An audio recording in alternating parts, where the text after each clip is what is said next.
പരിശുദ്ധമായ റമദാനിലെ 28ാമത്തെ ദിവസത്തിലാണ് നാം നിലകൊള്ളുന്നത്.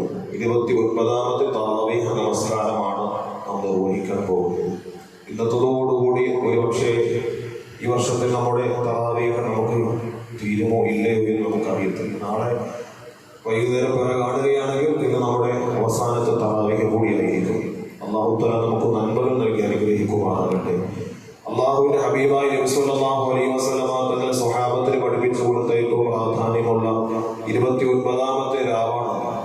29ാമത്തെ തറാവീഹ് നമസ്കാരത്തിന് അള്ളാഹുവിന്റെ ഹബീബ് സ്വഹാബത്തിന് പഠിപ്പിച്ചു കൊടുത്ത പുണ്യം അഅതാഹുല്ലാഹു സവാബ അൽഫ ഹജ്ജത്തിൻ മഖ്ബൂല, സ്വീകാര്യമായ 1000 ഹജ്ജിന്റെ നന്മയാണ് 29ാമത്തെ തറാവീഹ് നമസ്കരിക്കുന്ന ഒരു വ്യക്തിക്ക് അല്ലാഹു തആല രേഖപ്പെടുത്തുന്നത്.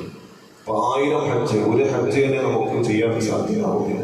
ഒരു ഹജ്ജിന്റെ പ്രതിഫലമൊക്കെ എത്രയോ പ്രതിഫലമാണ് അല്ലാഹു തആല ഒരു ഹജ്ജിന് മഖ്ബൂലും മബ്റൂറുമായ ഒരു ഹജ്ജിന് അല്ലാഹു സംവിധാനിക്കുന്നത്.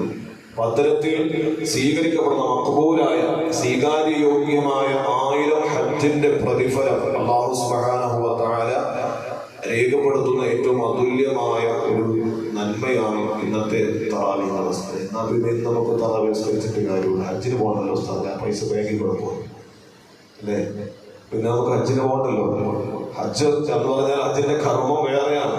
അത് സാമ്പത്തിക ശേഷിയുള്ള നിർവഹിച്ചേ മതിയാകൂ. അത് ഇത്തരത്തിലുള്ള അള്ളാഹുവിന്റെ ഹബീബായ നിമിത്തങ്ങൾ വാഗ്ദാനം ചെയ്ത പ്രതിഫലം കൊണ്ട് നമുക്ക് അതിന്റെ നിർബന്ധത വിടാൻ കഴിയില്ല. പക്ഷെ അല്ലാഹു തആല നമുക്ക് ഹജ്ജിന്റെ മഖബൂലായ ഹജ്ജിന്റെ പ്രതിഫലം അല്ലാഹു തആല നമുക്ക് രേഖപ്പെടുത്തുമെന്ന ഹദീസിലുള്ളത്. അതുകൊണ്ട് നമ്മുടെ നിർബന്ധ ബാധ്യത ഹജ്ജ് നിർബന്ധമായി ചെയ്തേ പറ്റൂ. അല്ലാഹു തആല തൗഫീഖ് നൽകി അനുഗ്രഹിക്കുമാറാകട്ടെ. അപ്പോൾ 29ാമത്തെ തറാവീഹ് നമസ്കരിക്കുന്ന ഒരു വ്യക്തിക്ക് അല്ലാഹു സുബ്ഹാനഹു വ തആല മഖ്ബൂലായ മബ്റൂറായ ഹജ്ജ് നിർബന്ധത്തിന്റെ 1000 ഹജ്ജിന്റെ നന്മകൾ അല്ലാഹു സുബ്ഹാനഹു വ തആല രേഖപ്പെടുത്തും. അല്ലാഹു തആല തരത്തിൽ നമ്മയും ആ കൂട്ടത്തിൽ ഉൾപ്പെടുത്തി അനുഗ്രഹിക്കുമാറാകട്ടെ. നാം ഇതുവരെയും നമസ്കരിച്ച നിർവഹിച്ച നമ്മുടെ തറാവീഹ് ഉൾപ്പെടെയുള്ള എല്ലാ കർമ്മങ്ങളും ഇബാദത്തുകളും ഒരു വീഴ്ചയും കൂടാതെ അല്ലാഹു പരിപൂർണമായി സ്വീകരിച്ച സജ്ജനങ്ങളിൽ നാം ഏവരെയും അല്ലാഹു ഉൾപ്പെടുത്തി അനുഗ്രഹിക്കുമാറാകട്ടെ. വാഖിറു ദഅ്വാനാ അൽഹംദുലില്ലാഹി റബ്ബിൽ ആലമീൻ.